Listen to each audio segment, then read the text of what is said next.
By the time the detectives closed in on him in 2001, the fear had lived in Washington state for nearly 2 decades. The man they were watching did not look like the answer to one of America's most notorious serial murder investigations. He went to work. He blended in. He had been married. He had neighbors. He had routine. And for years he had moved through ordinary life, while the names of missing girls and women piled up behind him. Investigators had searched riverbanks, wooded lots, roadside embankments, and stretches of brush that most people drove past without a second thought. They had followed thousands of leads, interviewed countless witnesses, and watched as case after case seemed to stall just beyond reach. The killer had been close to them for years, closer than many people realized. What finally brought the investigation to that moment was not a confession, not a dramatic eyewitness identification, and not a last-minute tip. It was science. Evidence collected years earlier, preserved through one era of policing and carried into another, had finally become powerful enough to speak with certainty. And when it did, it pointed to a man named Gary Ridgway. But to understand how the Green River Killer was able to keep murdering for so long, it is necessary to go back to the beginning, back to South King County, Washington, in the early 1980s, back to the first disappearances that, at first, did not seem to form a single pattern, back to the moment when several missing women became something far more terrifying. In 1982, young women and teenage girls began disappearing in the Seattle-Tacoma area, especially around the stretch of Pacific Highway South.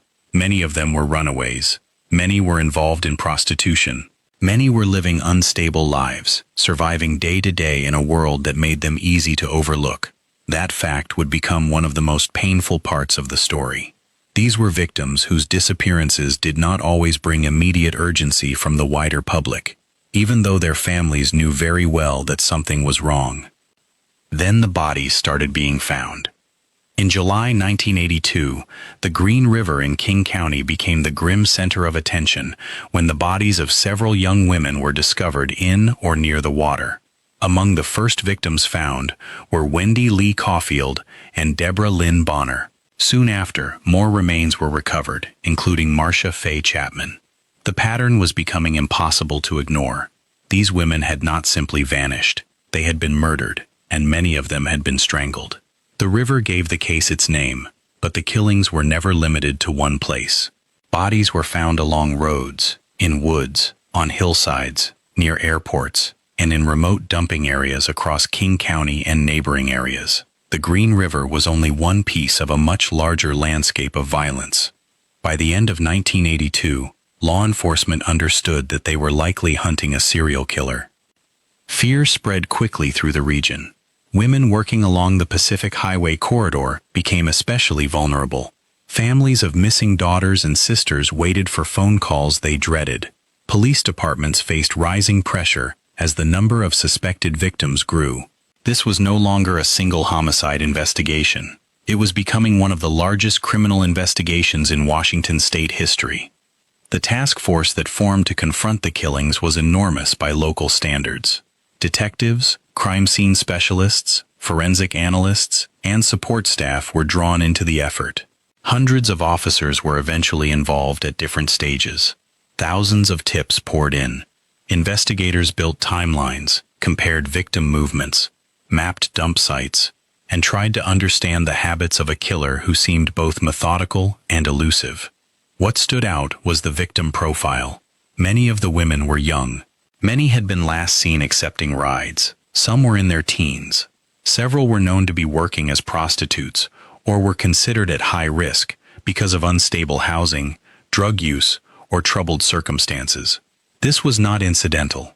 The killer appeared to be selecting women he believed society would not protect quickly enough. That is one of the most disturbing truths in the case. The Green River Killer did not only prey on vulnerable women. He benefited from the way vulnerable women were often treated. The murders continued into 1983, and the number of missing and murdered women kept climbing. Bodies were found in clusters, suggesting the killer sometimes used the same areas more than once. Investigators later concluded that he was familiar with the region and comfortable moving through it. He knew where to drive, where to stop, and where he might leave victims without immediate discovery. The killer's method, as reconstructed through investigation and later confession, was chillingly simple. He would approach women, often along well-known prostitution corridors, offer them a ride, and gain their trust just long enough to isolate them. Then he would strangle them. Prosecutors later said that strangulation was central to his pattern because it was quiet, personal, and left little immediate forensic evidence compared with other methods. There were also signs that the killer revisited some dump sites. That detail, while deeply unsettling, helped investigators understand the psychology of the offender. This was not random violence exploding in panic. It was repeated, controlled behavior. As the case expanded, the suspect pool did too. Police looked at pimps, clients, violent offenders, drifters, and men with histories of assault. They checked vehicles, traced phone calls, and followed reports from women who had survived frightening encounters. Some women described men who had picked them up and become violent. Others escaped situations that, in hindsight, may have brought them face to face with the same predator. Among the many names that entered the investigation was Gary Ridgway. At first glance, Ridgway did not present as the kind of suspect many people imagined. He was a truck painter who worked for Kenworth. He was not a drifter passing through town. He lived a seemingly ordinary life. Yet, as investigators later learned, he had a long-standing obsession with prostitution. He moved through the exact world where many of the victims had last been seen. He also had a capacity for compartmentalization that would later shock even seasoned detectives. Ridgway came to police attention during the 1980s, and not just once. He was interviewed. His background drew interest. At one point, suspicions surrounding him grew serious enough that investigators searched his home and examined his activities more closely. But suspicion alone was not enough. The evidence available at the time could not take them where they needed to go. That would become one of the most frustrating themes in the case. The killer was not invisible. He was simply not provable. During the mid-1980s, the Green River investigation drew national attention. At one point, investigators even consulted serial killer Ted Bundy, who was then on death row in Florida. Bundy had no formal role in solving the case, and any information from him had to be handled cautiously. But detectives were willing to explore every angle. He reportedly suggested that the killer might be returning to dump sites and might feel a sense of ownership over the bodies. Whether or not Bundy offered anything uniquely useful, the consultation showed how desperate and wide-ranging the search had become. Yet despite the size of the task force and the attention on the case, the killer remained free. As the 1980s went on, public intensity around the murders changed. That often happens in long investigations. At first there is alarm, then saturation, then fatigue. But for the families of the missing and murdered, there was no fatigue. There was only absence. Only birthdays missed, holidays endured, and the pain of seeing loved ones reduced to headlines, statistics, or moral judgments. Some victims were identified quickly. Others took longer. In some cases, remains were discovered long before names could be attached to them.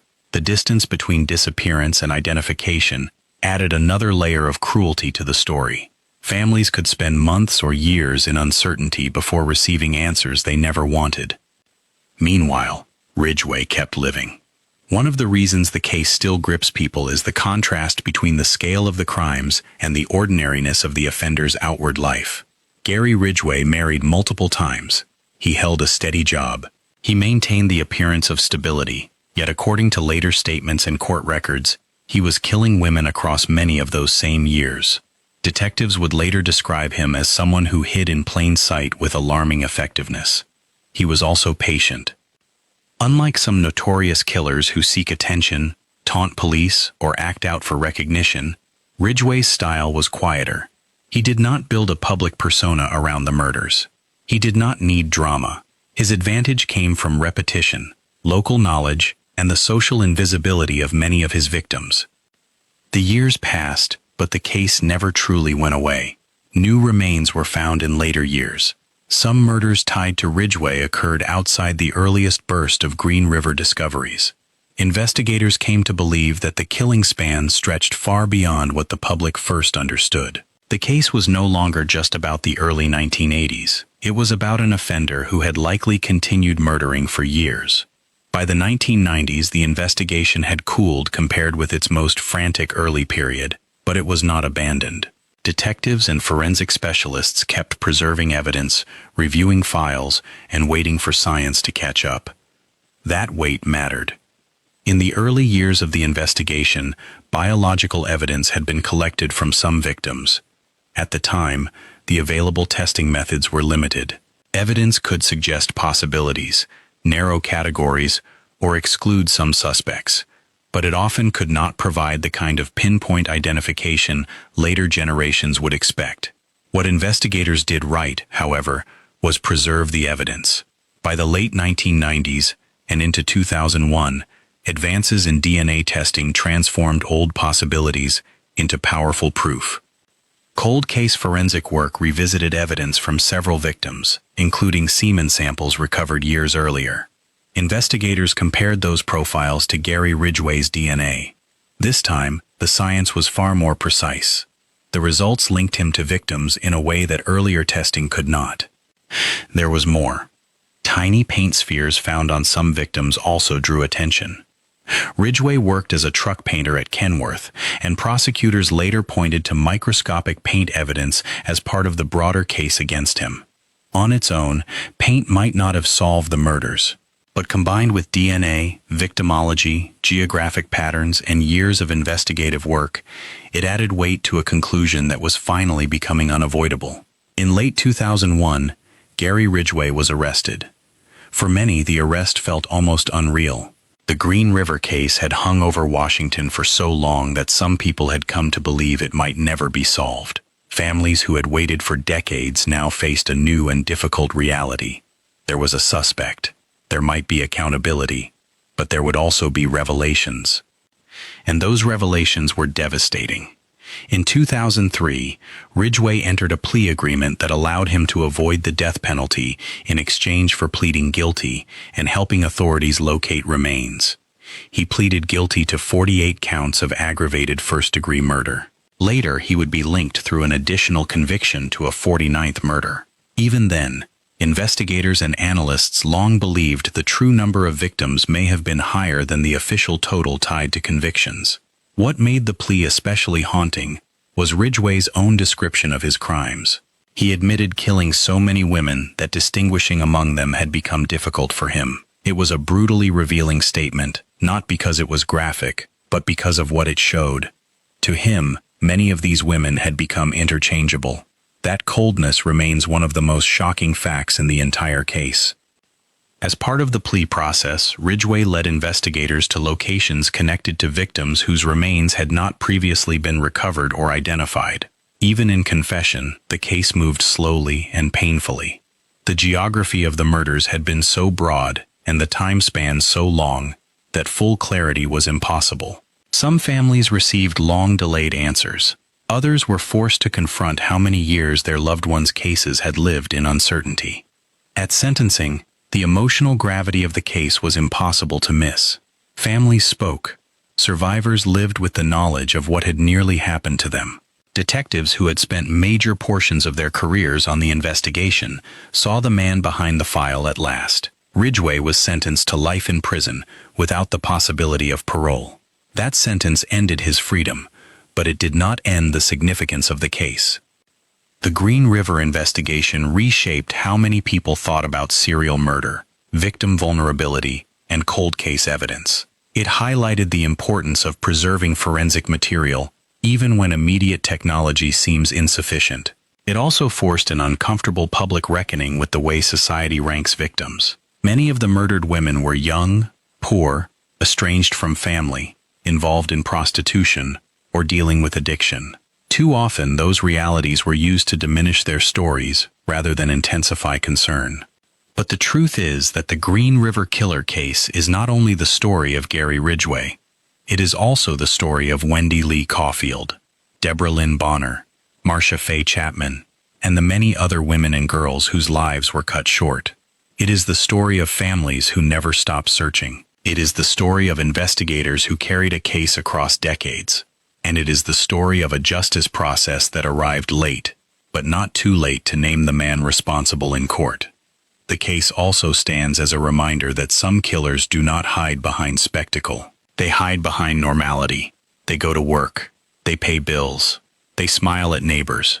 And because they do, they can remain undetected far longer than the public wants to believe. For nearly 20 years, Gary Ridgway exploited that truth. He exploited geography. He exploited vulnerability. He exploited the limitations of forensic science. And above all, he exploited the social invisibility of the women he targeted. In the end, what stopped him was not one dramatic breakthrough, but the accumulation of persistence. Detectives kept files. Evidence was retained. Forensic science improved. Threads that once seemed too thin to hold a case finally tightened into certainty. That is what closed the trap. The Green River Killer became one of the deadliest known serial killers in American history. Yet even that label can flatten the human cost if we are not careful. Behind every number was a person with a name, a face, a family history, a voice, and a future that should have existed. And perhaps that is the most important way to tell this story. Not as a legend of a killer who evaded justice for years, but as a history of women who deserved to be protected, families who deserved answers, and a case that exposed how easily the forgotten can become targets. For years, the Green River flowed past Washington communities as if nothing had happened. Cars passed. Workdays continued. The landscape looked ordinary, but hidden in that landscape was one of the darkest criminal chapters in modern American history. And for nearly 2 decades, the answer moved quietly among the living, waiting for science and time to catch up.